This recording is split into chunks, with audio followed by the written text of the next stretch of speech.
Have you ever been halfway through a delicious burger and suddenly wonder, wait, is this actually bad for me?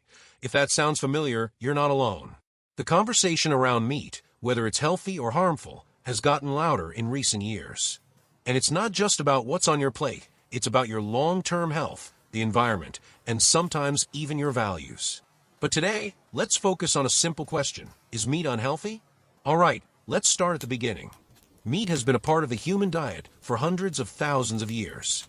Our ancestors hunted it, cooked it, and relied on it for survival. It's packed with essential nutrients, protein, iron, zinc, and vitamin B12, to name a few. These are nutrients your body needs to function, build muscle, carry oxygen in your blood, and support your nervous system. So, clearly meat can't be all bad, right? Well, not so fast.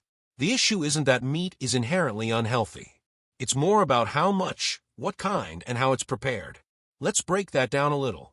First, let's talk about quantity. In the United States, the average person eats over 200 pounds of meat per year. That's a lot, especially compared to historical diets. Over time, portion sizes have gotten bigger, and meat has become the center of nearly every meal. Burgers, bacon, steaks, chicken wings, it's everywhere. And when we overdo it, especially with red and processed meats, research shows it could raise the risk of heart disease, certain cancers, and type 2 diabetes. But what exactly do we mean by red and processed meat?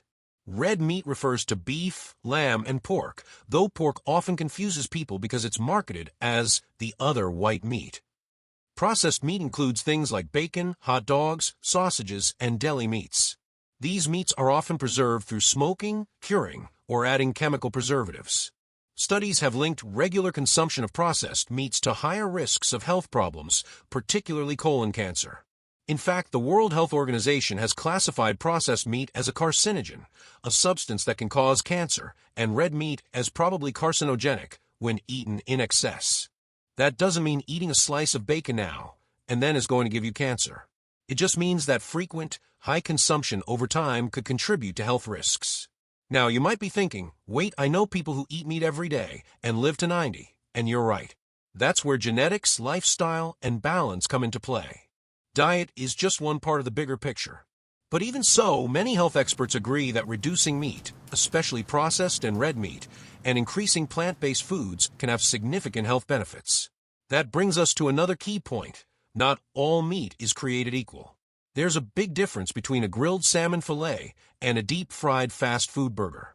Lean meats like poultry and fish tend to be lower in saturated fat and can be a healthy part of your diet. In fact, fatty fish like salmon and sardines contain omega-3 fatty acids that support heart and brain health.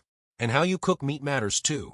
Grilling at high temperatures, especially until charred or burnt, can create harmful compounds that may also be linked to cancer risk. So preparation methods, like baking, boiling, or steaming, can make a difference. Now, you might be wondering, should I stop eating meat entirely? That really depends on your goals, your values, and how your body responds to different foods. Some people thrive on a vegetarian or vegan diet. Others feel their best with a small amount of animal protein in the mix. There's no one-size-fits-all answer. But what most experts do agree on is this. Eat less processed meat, focus on whole foods, and try to build a balanced plate that includes plenty of fruits, veggies, whole grains, and healthy fats.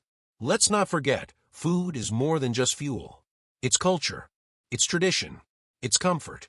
So if meat is something you enjoy, you don't necessarily have to give it up. But being more intentional about the type and amount of meat you eat could go a long way for your long-term health. And here's an interesting twist. Many people who cut back on meat actually discover new foods they love. Plant-based proteins like beans, lentils, tofu, tempeh, even newer options like Beyond Meat or Impossible Burgers are becoming more popular and easier to find. And no, they don't all taste like cardboard. Some are actually really good. So is meat unhealthy? Not inherently. But too much of the wrong kinds, too often, can raise your risk of chronic disease. The good news is you don't need to make extreme changes overnight. Even small shifts like going meatless once or twice a week, choosing leaner cuts, or swapping bacon for avocado on your toast can make a difference. At the end of the day, your diet is a long-term relationship, not a crash course. Think about what you're eating, how it makes you feel, and what small steps you can take to feel a little better, day by day. Thanks for sticking with me. If you found this video helpful or thought-provoking, feel free to share it with someone who's asked the same question. And if you've made any personal changes to how you eat meat or not, I'd love to hear your thoughts in the comments. Stay curious, stay kind to your body, and I'll see you in the next one.